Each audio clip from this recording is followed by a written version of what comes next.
Hello, Umut here. Welcome to another video. Today I'm going to work on my napkin journal, and I chose this napkin from my stash to create a page with it. I'm just removing the backing of it. It has two, so we need to remove the second one as well. If you're interested to know where my napkin journal comes from, I made it myself, and I'm going to link the video showing how I created it up in the cards and down below at the description area. I'm going to use that corner of the napkin, but before that I'm going to take a stamp, a background stamp, and I will do some embossing this time to create a background. I'm using this powder pillow to go over my page so that I can emboss without a mess, without the embossing powder sticking to other places. I'm using my Versamark and just pressing down my background stamp. It doesn't matter which background stamp you use. You can just use whatever you have in your stash, any stamp that you like.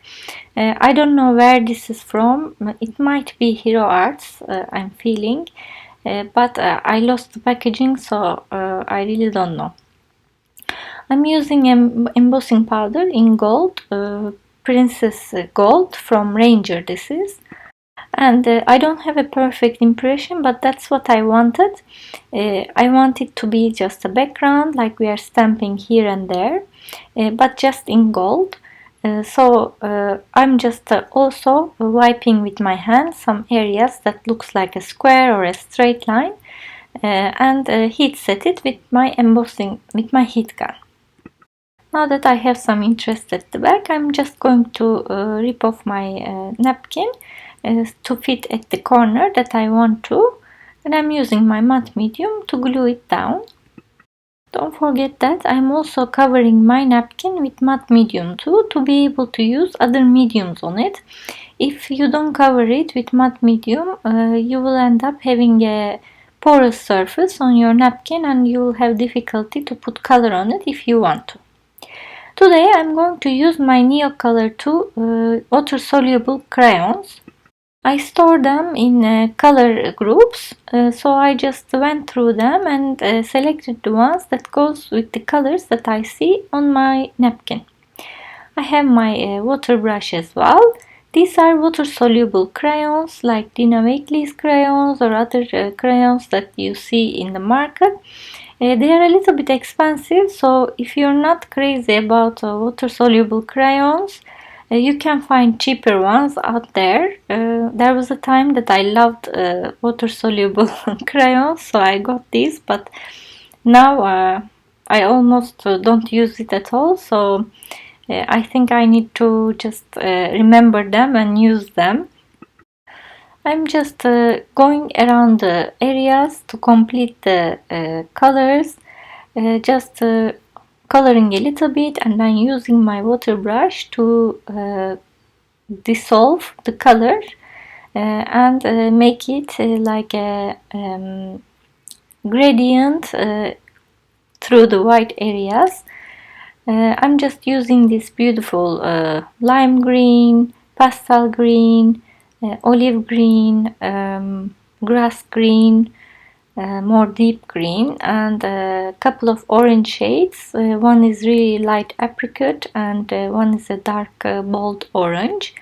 You can see all these colors in our napkin. I'm using a little bit of a blue as well, like a sky blue color. All I am doing is just coloring a little bit in some areas and then dissolving that color into the page. This way the napkin will be disappeared and we will see colors that are matching with that to create a piece of art. I find this very relaxing actually, choosing the colors, coloring and then dissolving there and matching the colors, and it's very simple if you are a beginner. If you don't know which colors to use or which colors to match, napkin journaling is great because you have the color choices already on your napkin, so you don't need to think about it. And if you practice one after another, you will see that you will learn about colors and you will have some color combinations in your mind before you know it. If you haven't seen any of my napkin journals, I have a whole playlist of them. So you can check out down below at the description area, or I will put a card up in the corner on this video. It's my go-to recipe when I want to relax, make a quick and easy page, enjoy my time, enjoy the colors, practice some colors that I didn't think of. No matter how experienced you are as well, these pieces of napkins give you always different ideas, different colors. I made a little bit of a mess here, mixing colors that shouldn't mix, the opposite colors. So I'm just using a little bit gesso to cover that mess. As you see, if you do something you don't like, it's always so easy to cover it with gesso. Gesso is our eraser, and if you don't like something, you can just cover it up and move on, do something else on top. You can also use these crayons in a way that I'm using. Just directly take some color from the crayon itself with a water brush and put it on the page.